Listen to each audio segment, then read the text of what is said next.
If you've been told you have low iron or you're exhausted and are wondering whether iron is the cause, it's really important to understand what is happening before just diving in with a supplement. Anemia, low red blood cell count, is a very far downstream effect of low iron. But unless you understand what's causing it, nothing's really going to change. So there are 4 reasons that you could potentially have low iron. So we'll help you identify which one applies to you in this video, and most importantly, what you should do about it. If your iron is low, it's because one of the following things is happening. Either you're losing it, you need more than usual, you are not taking on enough, or finally, you are not absorbing the iron that you're taking on. So let's go through them. The most common way is iron that is lost through blood. So think heavy menstrual bleeding, maybe people who donate blood too frequently, or people who have undiagnosed gastrointestinal ulcers, so ulcers somewhere in the gut that are bleeding without people realizing. Now, that one's a really important one because for people over 50, the most common cause of low ferritin, a marker that's really important that we'll talk about later, the most common cause for that is an undiagnosed colorectal cancer. So it's really important that we check that and rule that out first. Now, not every case of low ferritin in over 50s is colon cancer, but it's a really important thing that we need to rule out first. Number 2 is the times of life or the groups of people that actually just need more iron than the recommended daily allowance. This is particularly in things like pregnancy, adolescence, or endurance athletes. Runners are a particularly good example. They might eat a completely adequate diet, but they turn over red blood cells more quickly, they have higher oxygen demands, so their needs go up. So if intake doesn't match demand, ferritin levels fall, which is an important marker I said earlier that we're going to talk about in a moment. The next reason might be that you're not actually taking on enough iron. Now we have 2 types of iron. We have heme iron, which is taken from animal flesh typically, and then the non-heme iron type, which is taken from plant sources, eggs and dairy. The thing is that a heme type is almost twice as more bioavailable, so easily absorbed by the body, than the non-heme type. So this is the intake issue. People might not have it absorbed as well, or it might get easily blocked. And these are the kinds of people that might experience that sort of problem. So we'll look later specifically at foods that increase iron levels, but vegans and vegetarians do need to probably double the amount of their recommended daily allowance for iron containing foods because of the reduced bioavailability. Does that mean that we absolutely must eat red meat? No, but it means that we need to be deliberate about what food we're taking and the amount of iron it contains. The final reason for low iron might be because people are not absorbing it.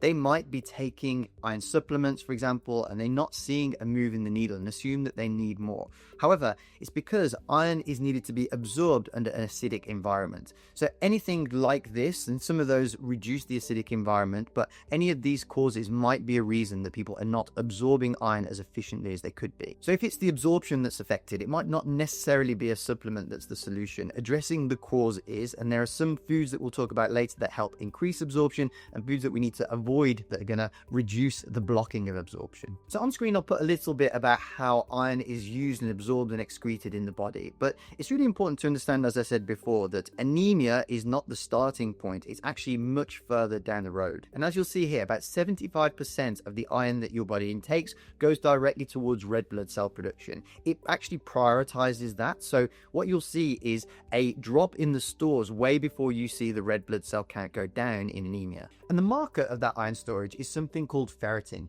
Now you can feel exhausted or the other symptoms of low iron months before the blood levels drop low enough to be labeled anemia, which is why checking ferritin matters. So why does measuring ferritin matter?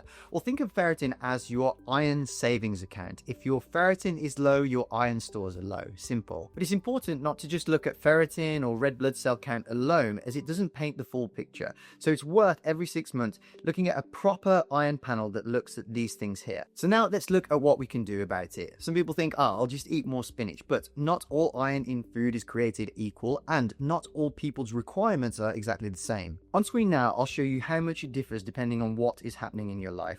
Also bear in mind that the food source of your iron matters as well. So I showed you the UK one, but I actually prefer the US one because it makes allowances for different stages of life and things that might be going on, such as pregnancy. So looking at the iron containing foods, remember there's the heme iron, which comes from animal flesh and has about an 18% bioavailability, and the non-heme iron, which comes from the plant sources, eggs, dairy, and all that sort of stuff, that has about 10% bioavailability.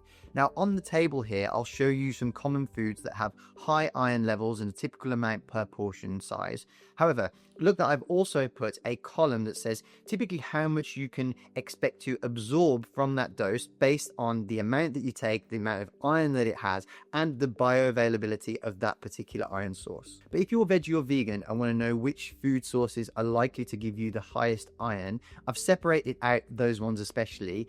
Equally, if you have hemochromatosis and you're actually absorbing too much iron and want to know which foods to avoid, that is also, for the same reasons, a great guide to tell you which ones to steer clear of. But remember, those recommended daily allowances assume that you have normal absorption and no excessive loss. So if your needs are either higher or lower, you must adapt your intake to reflect that, and of course, measure to make sure that you are in the right range. And as promised, here is a list of foods that either help absorb or block the absorption of non-haem iron. So if you need to avoid it or take more of it, just take notice of those foods that are going to either facilitate it or block the absorption. So let's talk about supplementation. Just remember that too much iron can give you symptoms that look very similar to low iron, which is why it's important to get the balance right and really only supplement if you need it. When supplementing, try to take iron on an empty stomach, avoid calcium at the same time, consider vitamin C to enhance absorption, and expect possible constipation. There are different formulations. There are some brands here that I'd recommend on screen, but some are slow release, some are liquid form, some are combined with vitamin C to help absorption. But remember, the dose needs to match the deficiency.